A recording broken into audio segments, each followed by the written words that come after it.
ሰላም ጤና ይስጥልኝ እንዴት ናችሁ? እንግዲህ ዛሬም በአዲስ ሐሳብ መተናል። እንግዲህ ዛሬ ደግሞ አሚሩና ጆ ሆነው ደስታ ሩታን የደበቃት ነገር አለ፣ ድብቅ ማንነቱን አታውቅም ያሉን ነው ማለት ነው። እንግዲህ እነሱም ያው ሩታ ጋር ጓደኞች ስለሆኑ ሩታ እንድትጎዳ አንፈልግም፣ ስለዚህ ወደ ቤቷ ሄደን እንነግራታለን፣ የደበቃትን ነገር በሙሉ እናሳውቃታለን ብለዋል ማለት ነው። እንግዲህ አሚሩና ጆ ወደ ሩታ ቤት ሄደዋል። ሩታም እንግዲህ ስታያቸው ብዙ ደስተኛ አትመስልም። በቤቷ በመሄዳቸውም ደስተኛ የሆነች አትመስልም ነበር ስታያቸው። ለማንኛውም አሚሩና ጆ ደስታ እሷን የቀረባት ስለወደዳት እንዳልሆነ ነግረዋታል ማለት ነው። ሩታ ግን ያው ትኩረት ሰጥታም እያዳመጠቻቸው አልነበረም። ብዙ እነሱ ጋር ማውራትም የፈለገች አትመስልም ነበር። ለማንኛውም ደስታ አንቺን የቀረበች ስለወደደች ሳይሆን አውቆ ነው። ወደ ሀገር ቤት እየተመላለሰ ያለውም አንቺን ብሎ ሳይሆን እዚህ የጀመረው ፕሮጀክት አለ፣ እሱን ለመጨረስ ነው እየተመላለሰ ያለው ብለዋታል። እንግዲህ ሩታም ምንም አላመነቻቸውም። ሲጀመር የሚያወሩት ነገርም ትኩረታን እየሳበው አልነበረም። ምክንያቱም እነሱ ጋር የማውራት ፍላጎትም አልነበራትም ብዙም። እነሱ ግን ያው በጣም የደስታን ጉዳይ የሚያውቁ ይመስላሉ። እንግዲህ በተለይ ጆ ደስታን ይቀርበዋል፣ በቅርበት ያውቀዋል። ምንድነው ያሏት የነበረው? እንደውም ጭራሽ ሊያገባሽ አይፈልግም፣ ለእኛ ሊያገባሽ እንደማይፈልግሽ ነግሮናል። ምክንያቱም እዚህ ሲመጣ ከአንቺ ጋር ጊዜ ለማሳለፍ ብቻ ነው የሚፈልግሽ ብሏታል ማለት ነው። እዚህ ሲመጣ አንቺን ለጊዜ ማሳለፊያነት ብቻ ነው የሚፈልግሽ፣ እየተጠቀመብሽ ነው ያለው፣ እባክሽ ሩታ ተጠንቀቂ ሲሏትም ተደምጠዋል ማለት ነው። እንደውም ጭራሽ እነ ፈረንጁ ሁላ ይሄንን ጉዳይ እንደሚያውቁና እሱ ጋር በብር እየገዛቸው እንደሆነ ሁላ ነግረዋታል። እነ ፈረንጁን በብር ገዝቷቸው የሱን ሐሳብ እንዲደግፉ እንዲዋሹለት እያደረገም እንደሆነ ተናግረዋታል። እንዲያውም ጆ ምንድነው ያላት? እኔ እንደውም ይሄንን ጉዳይ ስለማቅ እነ ፈረንጁ በጥይት ሁላ አስፈራርተውኛል ብሏታል ማለት ነው። ታ ደግሞ እናንተ ምንም ማስረጃ የላችሁም፣ ደስታ እኔ ላለመውደዱ ምንም ማስረጃ የላችሁም፣ ዝም ብላችሁ ነው የምታወሩት ስትላቸውም ተደምጣለች ማለት ነው። እንዲያውም ይባስ ብሎ ጭራሽ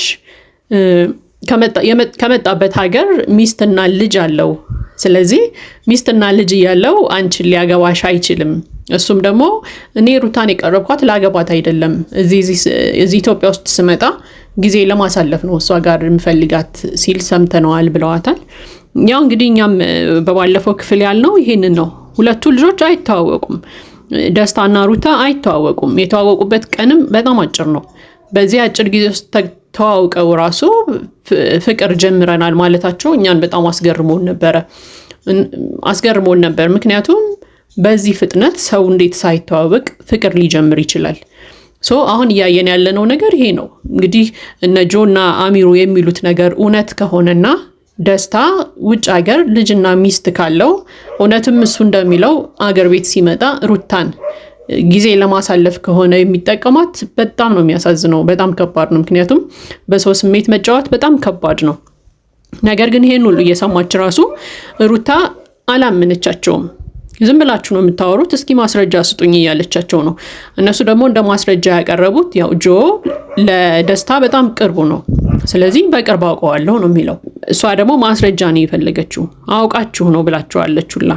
ስለዚህ ምንም ልታምናቸው አልፈለገችም። እኔ ህፃን ልጅ አይደለሁም፣ ማንም የሚያታልለኝ ጭራሽ እንዴት ሊጫወትብሽ ነው ትሉኛላችሁ ብላ ሁላ በጣም ተናዳባቸው ነበር ማለት ነው። እነሱም እንግዲህ አስረግጠው ነው የነገሯት፣ አንቺ ጭራሽ ከአብርሃም ጋር ብትጣይ ከአብርሃም ጋር ብትለያይ ራሱ ከደስታ ጋር መሆን የለብሽም። ደስታ ማለት በጣም መጥፎ ሰው ነው፣ ሁሉንም ነገር በገንዘቡ መግዛት የሚችል የሚመስለው አይነት ሰው ነው ብለዋታል። እንግዲህ እነሱ የጓደኝነታቸውን እየመከሯት ነው። እሷ ልትቀበላቸው አልፈለገችም። ምክንያቱም በቃ እኔ ከደስታ ጋር ደስተኛ ነኝ፣ አሁን በጣም ደስተኛ ሆኛለሁ፣ አሪፍ ጊዜ እያሳለፍኩ ነው ብላቸዋለች። እነሱ ደግሞ በተቃራኒው የደበቀሽ ነገር አለ፣ ያንን ነገር እንንገርሽ እያልንሽ ነው፣ ሊጠቀምብሽ አስቧል እያሏት ነው። እሷ ደግሞ እኔ በገንዘብ የምታለል ህፃን ልጅ አይደለሁም፣ ደስታም እኔ እንዲጫወትብኝ አይችልም፣ ምክንያቱም እኔ ማሰብ ማገናዘብ እችላለሁ ስትላቸውም ተደምጣለች ማለት ነው። ከዛ እንደውም በጣም ተናደው ነበረ ጆና አሚሩ ራሱ በጣም ተናደው እንዴት ራስሽን በዚህ ልክ ታዋርጃለሽ ሁላ ብለዋት ነበር ማለት ነው። እሷም እንግዲህ እንዴት ራስሽን ታዋርጃለሽ ሲሏት በጣም ተናዳ ቤቴ አክብሬ ያስገብቼ ስላወራኋችሁ ነው እንደዚህ የምትንቁኝ ብላ በጣም ስትጮህባቸው ነበረ። ያው እንግዲህ ሩታ ምናልባት ያልጠበቀችው ነገር ሆኖባት ሊሆን ይችላል የተቆጣቻቸው እነ ጆን ምክንያቱም ደስታ ጋር አሪፍ ጊዜ እያሳለፈች ነው፣ አሪፍ የፍቅር ጊዜ አላት። ስለዚህ በዚህ ጊዜ መጥቶ ደግሞ ኔጌቲቭ ነገር የሚያወራባት ሰው ላትፈልግ ትችላለች። ምክንያቱም አትጠብቅም። ደስታ ጋር ምናልባት የወደፊት ጊዜን አስባ ሊሆን ይችላል። እሷ በቃ ተጋብተን አብረን እንኖራለን የሚለውን ነገር አስባ ከሆነ አሁን ላይ መጥተው ደግሞ ደስታ ልጅና ሚስት አለው ምናምን ሲሏት ያ ነገር ለሷ በጣም ሊያስደነግጣትና ለመቀበልም ሊከብዳት ይችላል ብዬ አስባለሁ። ምክንያቱም ለዛ ይመስለኛል አሁን እነ ጆና አሚሩ መተው ልጅ አለው ሚስት አለው አንቺን ሊጠቀምብሽ ነው የሚፈልገው ካንቺ ጋር ጊዜ ማሳለፍ ብቻ ነው የሚፈልገው ሲሏት በጣም የደነገጠች ይመስለኛል። ስለደነገጠችም ነው ዝም በሉ እንደዚህ አይነት ነገር አታውሩ ምናምን ያለቻቸው የነበረው ማለት ነው። ነገር ግን ይሄ ነገር ደግሞ እውነት ሊሆን ይችላል ብላ መገመት ማሰብ አለባት።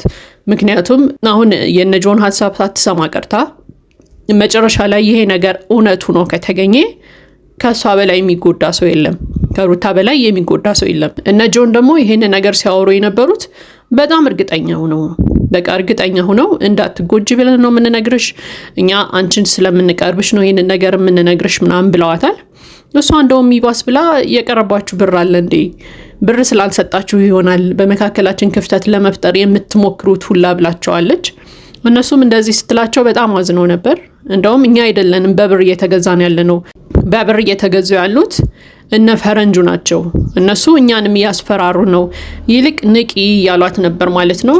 እሷ ጭራሽ ይህንን ሐሳብ መቀበልም አልፈለገችም ማለት ነው። እንደውም ይባስ ብላ እንደ መከላከያ ያቀረበችው ሐሳብ ምንድነው? ደስታ ልጅና ሚስት ቢኖረው ጭራሽ ሚዲያ ላይ አይወጣም፣ ሚዲያ ላይ ለመውጣት አይደፍርም ነበር ነው ያለችው ማለት ነው። እነሱ እንግዲህ እነሱ ጋር ያለውን እውነት ነግረዋታል። ከነሱ የሚጠበቀውን ነገር አድርገዋል እነሱ። ምክንያቱም በቃ ከዚህ በላይ ምንም ሊያደርጉ አይችሉም። የሚያውቁትን ነገር ተናግረዋል። እሷ ካልተቀበለቻቸው እንግዲህ ምንም ሊያደርጉ አይችሉም። ጊዜ የሚፈታው ጉዳይ ነው የሚሆነው ማለት ነው። ምክንያቱም ያው በጊዜ ሂደት ሁሉም የተደበቀ ነገር ካለ መውጣቱ ስለማይቀር። ነገር ግን ምንድነው አስረግጠው የነገሯት በቃ ሩታን ሊያገባት እንደማይፈልግ፣ ደስታ በጭራሽ አንቺ ጋር ትዳርን አያስብም ብለዋታል። ሊያገባሽ ጭራሽ አይፈልግም። ሚስትና ልጅ ያለው ሰው ነው እሱ የሚፈልገው። እዚህ ሀገር መጥቶ አንቺ ጋር ጊዜ ማሳለፍ ብቻ ነው እንጂ በፍጹም ደግሞ እዚህ ሀገር ራሱ የመጣው አንቺን ብሎ አይደለም። የሚያሰራው ፕሮጀክት ስላለ እሱም ፕሮጀክቱን አስቦ ነው የሚመላለሰው ብለዋታል ማለት ነው። እንግዲህ ሩታም በጣም ተናዳለች። አክብሬ ቁጭ አድርጌ ስላጓራኋችሁ እንዴት እንደዚህ አይነት ነገር ትናገሩኛላችሁ? አሁኑኑ ውጡልኝ ከቤቴ እንደውም ብላ አባራቸዋለች ሁላ ማለት ነው። እንዲያውም ሲወጡ ሁላ በቃ የቀረባችሁ ብር ስላለ ነው፣ እሱ ያልሰጣችሁ ብር ስላለ ነው ስሙን ለማጥፋት የምትሞክሩት ሁላ ብላ ስትሞግታቸው ነበር። እንግዲህ ያው ግን ሩታ እንደዚህ ከምታደርግ ረጋ ብላ የእነሱንም ሀሳብ ይዛ ነገሩን ብታጣራ መልካም ነበረ። ምክንያቱም ይሄ ነገር እውነት ከሆነ እሷን ነው የበልጥ የሚጎዳት። ልክ አብርሃም ጋር ያላት ግንኙነት አለ፣ እሱ ነገር ያው የተሳካ አይመስልም። ስለዚህ አሁን ደግሞ ደስታ ጋር ደግሞ ሁለተኛ ያልተሳካ ግንኙነት ከምትጀምር እነጆ ያሏትን ሐሳብ ይዛ ነገሮችን ብታጣራ መልካም ነው። ትንሽ ረጋ ብትል ብትረጋጋ አሪፍ ነው። ለራሷ ጊዜ ሰጥታ ከራሷ ጋር ብታወራም መልካም ነው እንላለን። ለማንኛውም ጆና አሚሮን በመጨረሻ ከቤቷ አስወጥታቸዋለች። ውጡልኝ ብላ አስወጥታቸዋለች። ያው እነሱ ምንም ማድረግ አይችሉም፣ ከቤት ወጥተዋል ማለት ነው። እንግዲህ በቀጣይ ምን ይፈጠራል የሚለውን እንግዲህ የምናየው ይሆናል። ምክንያቱም በየቀኑ ነው አዳዲስ ነገሮች የሚፈጠሩት፣ አዳዲስ ክስተቶች የሚመጡት በየጊዜው ነው። እንግዲህ ያው ሩታም ነገሩን ረጋ ብላ እንድታጣራው እንመክራለን ማለት ነው። ለማንኛውም ለዚህ ቻናል አዲስ ከሆናችሁ ሰብስክራይብ በማድረግ ቤተሰባችን ሁኑ፣ እንዲሁም ላይክ በማድረግ አበረታቱን እንላለን። መልካም ጊዜ ይሁንላችሁ።